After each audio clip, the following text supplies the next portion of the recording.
This painting is by the master of Saint Giles, an assistant, a Franco-Flemish artist who was active around 1500.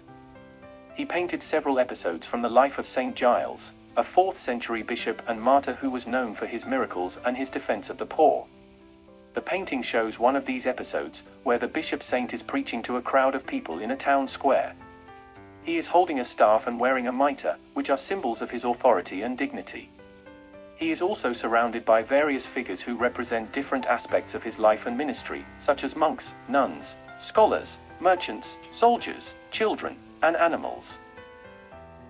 The painting is part of a series that includes 2 other panels that show episodes from the life of another bishop saint, Saint Martin Delaware Paws in Washington, and the baptism of Clovis in Washington.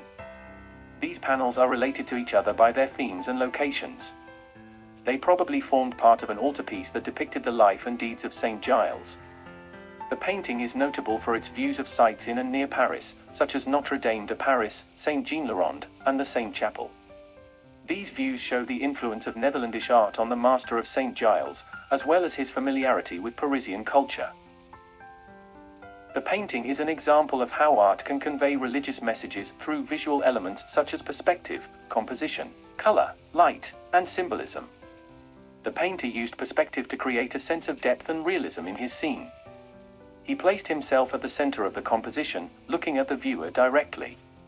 He also used diagonal lines to draw attention to the bishop saint's figure and his staff. He arranged his figures in a balanced way around him, creating a focal point for his speech. He used color to create contrast and harmony in his scene. He used warm colors such as reds, oranges, yellows, and browns to represent fire, light, passion, and earthiness. He used cool colors such as blues, greens, purples, and grays to represent water, sky, calmness, and spirituality. He also used light to create shadows and highlights on his figures and objects. He used light sources from different directions to create different effects on mood and atmosphere. He used symbols to express religious meanings in his scene. He used animals such as deer, birds, fish, lions, eagles, etc., to represent different virtues or vices associated with Saint Giles or other saints.